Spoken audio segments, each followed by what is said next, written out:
శకటాలని మనం చూస్తున్నాము. అది ఒక చూస్తే గ్రామీణ వాతావరణాన్ని తలపించే శకటాలు చూస్తున్నాము. గ్రామీణ అభివృద్ధికి సంబంధించి అలాగే మన కల్చర్ లో ఎక్కువగా పశువులకి ప్రాధాన్యం ఇస్తూ ఉంటాము, వ్యవసాయానికి ప్రాధాన్యత ఇస్తూ ఉంటాము. వాటన్నిటిని రిప్రజెంట్ చేసే అనేక శకటాలను ఇక్కడ ప్రదర్శిస్తూ ఉన్నారు. ఆ దృశ్యాలు మనం ఏపీలో జరుగుతున్న స్వాతంత్ర దినోత్సవ వేడుకల్లో భాగంగా మనం గమనిస్తున్నాం. మరోవైపు తెలంగాణ ముఖ్యమంత్రి రేవంత్ రెడ్డి సికింద్రాబాద్ లోని పరేడ్ గ్రౌండ్స్ నుండి ముందుకు కదులుతున్న దృశ్యాలు చూస్తున్నాం. లక్షల పశువులు, 231.49 లక్షల గొర్రెలు, మేకలు, 1078. సో మనం ఏపీలో జరుగుతున్న ఇందిరాగాంధీ స్టేడియంలో జరుగుతున్న స్వాతంత్ర దినోత్సవ వేడుకల్ని మనం లైవ్ లో చూస్తూ ఉన్నాము. శకటాల్ని ప్రదర్శిస్తూ ఉన్నారు. పాడి పంటలు, పశువులు వ్యవసాయంలో ఎంతో కీలకం.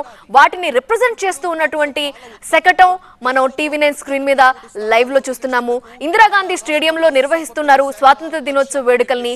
సో డిఫరెంట్ శకటాల్ని రిప్రజెంట్ చేసే మన కల్చర్ లో భాగమైనది, అలాగే మన అభివృద్ధి ఏ విధంగా జరుగుతోంది రాష్ట్రంలో అని రిప్రజెంట్ చేసే అనేక శకటాలను ఇక్కడ ప్రదర్శించారు.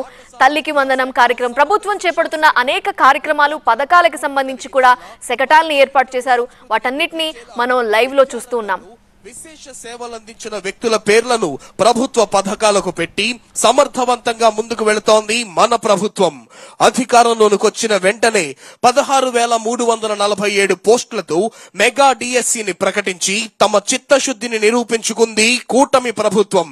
ఒక తల్లికి ఎంతమంది పిల్లలున్నా బడిలో చదివే ప్రతి విద్యార్థికి నేరుగా 15,000 రూపాయలు నగదు అందించే దిశగా తల్లికి వందనం 1 నుంచి 10వ తరగతి వరకు చదువుతున్న విద్యార్థులకు ఉచితంగా సర్వేపల్లి రాధాకృష్ణన్ విద్యార్థి మిత్య స్టూడెంట్ కిట్స్ ను అందిస్తోంది. తదితర వినూత్న కార్యక్రమాలతో విద్యార్థుల బంగారు భవిష్యత్తుకు బాటలు వేస్తోంది మన కూటమి ప్రభుత్వం.